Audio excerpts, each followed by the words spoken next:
नमस्कार। क्या बैंक में पड़ा आपका कैश, आपका पैसा धीरे धीरे अपनी वैल्यू खो रहा है? क्या आने वाले समय में सबसे ज्यादा नुकसान सेविंग अकाउंट रखने वाले लोगों को होने वाला है? उनको यहाँ पे अच्छा खासा नुकसान झेलने को मिलने वाला है। क्या लोगों के पैसों को बचाने का सबसे बड़ा जो सहारा है सोना यानी कि गोल्ड बन सकता है? अगर ऐसा है तो हमारे ही देश के जो पीएम हैं, पीएम मोदी जो हैं, क्यों ऐसा कह रहे हैं कि 1 साल तक सोने की खरीदारी से आपको बचना है? क्यों ऐसा कहा जा रहा है कि सोना आपको नहीं खरीदना है? ये जो तमाम सवाल हैं जो मैं आपके सामने रख रही हूँ, ये बहुत ज़्यादा अहम सवाल हैं। उनके जवाब जानना इसलिए भी और ज़्यादा ज़रूरी हो जाता है क्योंकि मशहूर लेखक रॉबर्ट कियोसाकी डॉलर जैसी मजबूत करेंसी को फेक मनी कह देते हैं। ये सिर्फ एक सनसनीखेज बयान है या इसके पीछे कोई मजबूत आर्थिक तर्क छिपा हुआ है? और आखिर इससे हमारे देश की अर्थव्यवस्था का क्या लेना देना है? इस पूरी कहानी को आज हम विस्तार से समझने की कोशिश करेंगे, डिटेल में डिकोड करने की कोशिश करेंगे। शुरुआत होती है टेस्ला और स्पेसएक्स के मालिक एलन मस्क के साथ। हाल ही में खबर ये आई है कि एलन मस्क की जो कुल संपत्ति है $1 ट्रिलियन यानी कि 1 लाख करोड़ जो डॉलर है उसके आंकड़े को पार कर गई है।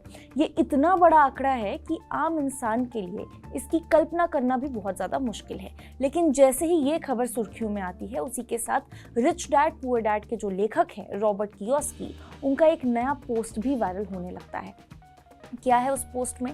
इस पोस्ट में उन्होंने लोगों से ये सवाल पूछा कि क्या आप जानते हैं कि $1 ट्रिलियन आखिर होता कितना है? $1 ट्रिलियन का मतलब होता है 1 के बाद 12 शून्य यानी कि 12 zeros after 1। सुनने में ये सिर्फ एक संख्या लग सकती है, लेकिन आप इसको इस तरह से समझ के देखिए कि अगर कोई व्यक्ति हर मिनट सिर्फ $1 खर्च कर रहा हो तो इस पूरी रकम को खत्म करने के लिए हजारों नहीं बल्कि लाखों साल लग जाएंगे। यानी कि $1 ट्रिलियन कोई साधारण रकम नहीं है, बल्कि इतनी बड़ी राशि है कि आम इंसान की पूरी कल्पना से बाहर है, आप इमेजिन भी नहीं कर सकते। तो फिर रॉबर्ट कियोसाकी अमेरिकी डॉलर को फेक मनी क्यों कहते हैं? जब भी अमेरिका की इकोनॉमी किसी भी बड़े संकट का सामना करती है, किसी भी दिक्कत का सामना करती है, जैसे कि 2008 की अगर आप बात करें, फाइनेंशियल क्राइसिस का जो दौर था, अगर तब की हम बात करें, या फिर कोविड-19 पैंडेमिक की बात करें, तो इस दौरान आई इकोनॉमिक स्लोडाउन जब भी ऐसा देखने को मिलता है, तब फेडरल रिजर्व बाजार में अतिरिक्त पैसा डालने के लिए कई बड़े कदम उठाता है। वो इंटरेस्ट रेट घटा सकता है, बैंकों को सस्ती दरों पे पैसे दे सकता है, बड़े पैमाने पर सरकारी बॉन्ड खरीद करके फाइनेंशियल सिस्टम को नई लिक्विडिटी फाइनेंशियल सिस्टम में ला सकता है। अब कियोसाकी का जो तर्क है वो भी समझिए। कियोसाकी का तर्क ये कहता है कि किसी आम इंसान को $1 ट्रिलियन कमाने की कल्पना करना भी मुश्किल है, लेकिन सरकारें और जो केंद्रीय बैंक है ज़रूरत पड़ने पर कुछ नीतियों का सहारा लेते हुए बहुत ही कम समय में इतनी बड़ी रकम के बराबर नई लिक्विडिटी सिस्टम में आराम से डाल सकते हैं। यहीं से ये सवाल उठता है कि अगर किसी चीज़ की सप्लाई इतनी आसानी से बढ़ाई जा सकती है तो क्या वो वास्तव में दुर्लभ है, स्कैर्सिटी है उस चीज़ का? क्योंकि उन्हें उनके हिसाब से अगर देखा जाए, असली संपत्ति वही होती है जिसकी उपलब्धता सीमित हो, लिमिटेड हो, जो बहुत लिमिटेड अमाउंट में प्रेजेंट हो, जिसे मन चाहे तरीके से बढ़ाया ना जा सके। और यही वजह है कि वो डॉलर की तुलना किससे कर बैठते हैं? गोल्ड, सिल्वर और बिटकॉइन से। कंपैरिजन का जो रीज़न है वो भी आप समझिए। इन चीज़ों की सबसे बड़ी ताकत ही यही है कि इनकी सप्लाई बहुत लिमिटेड है। सोना अगर आप बात करें, रातों रात नहीं बनाया जा सकता। चांदी की भी एक सीमित उपलब्धता है। वहीं अगर बिटकॉइन की बात करें, कुल सप्लाई पहले से ही यहाँ पे तय है और इसे किसी केंद्रीय बैंक की तरफ से अनलिमिटेड मात्रा में नहीं बनाया जा सकता। इसीलिए कियोसाकी मानते हैं कि जब दुनिया में ज़्यादा पैसा छापा जाता है तो करेंसी की जो वैल्यू है उस पर दबाव बढ़ता है। तब लोग ऐसे यहाँ पे असेट्स की तरफ भागने लगते हैं जिनकी सप्लाई सीमित होती है। और अगर रॉबर्ट कियोसाकी की बात माने तो गोल्ड और सिल्वर जैसी जो चीज़ें हैं वो लंबे समय में पैसा बचाने का बहुत ही अच्छा तरीका है, बहुत अच्छा ऑप्शन है। अब यहाँ से भारत की बात कर लेते हैं।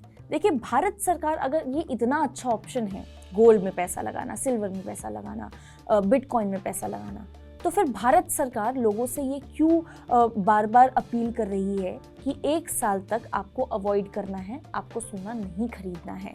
जो हमारे देश के पीएम हैं, पीएम मोदी हैं, वो क्यों हमसे आकर के ये कहते हैं कि 1 साल तक आप अवॉइड कीजिए सोना खरीदना?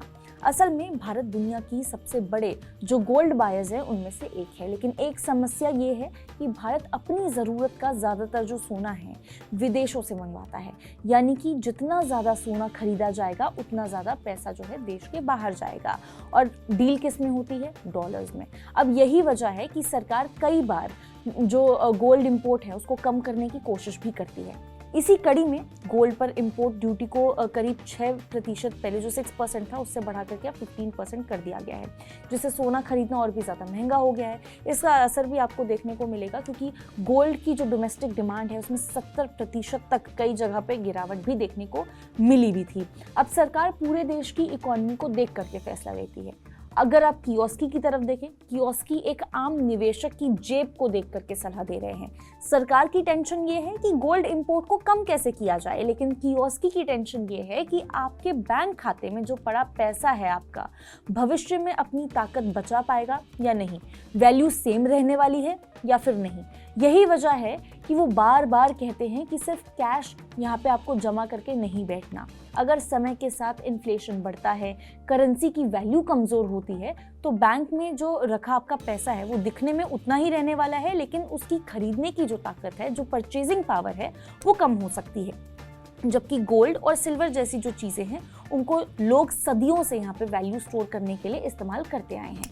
वहीं बिटकॉइन को भी वो इसी तरह से पसंद करते हैं क्योंकि उसकी जो सप्लाई है वो सीमित है और उसे किसी मनचाहे तरीके से बढ़ाया नहीं जा सकता अपने आप। हालांकि इसका मतलब ये बिल्कुल भी नहीं है कि डॉलर खत्म होने वाला है या फिर सबको, जो भी तमाम निवेशक हैं उनको सिर्फ गोल्ड, सिल्वर और बिटकॉइन में ही अपना सारा का सारा पैसा लगा देना चाहिए। डॉलर आज भी दुनिया की सबसे बड़ी ताकतवर करेंसी है और दुनिया के जो ज़्यादातर जो बड़े जो सौदे होते हैं, जो डील्स होती हैं, आज भी डॉलर से ही होती हैं। लेकिन यहाँ पे देखा जाए, कियोस्की जो है जिस बात पर लोगों का ध्यान खींचना चाहते हैं वो ये है कि सिर्फ पैसे की मात्रा मत देखिए, अमाउंट मत देखिए, उसकी ताकत को भी देखिए। क्योंकि $1 ट्रिलियन की चर्चा से शुरू हुई ये पूरी की पूरी जो बहस है आखिरकार एक ही सवाल पर आकर के रुकती है, क्या आपके पास जो पैसा आज अवेलेबल है 10 या फिर 20 साल बाद उतनी ही ताकत रखेगा, उतना ही परचेजिंग पावर आपके पास रहने वाला है या फिर नहीं। कियोस्की का जवाब ये है कि अगर ये जो सवाल मैं आपसे पूछ रही हूँ कि क्या 20 साल बाद उतना ही वो परचेजिंग पावर रहने वाला है उस पैसे का, अगर ये सवाल आपकी टेंशन बढ़ा रहा है तो सिर्फ कैश पर आपको अपनी डिपेंडेंसी नहीं रखनी चाहिए। गोल्ड, सिल्वर और बिटकॉइन जैसे जो असेट्स हैं उस पर भी आपको नज़र रखनी चाहिए और उसके हिसाब से आपको इन्वेस्ट करना चाहिए।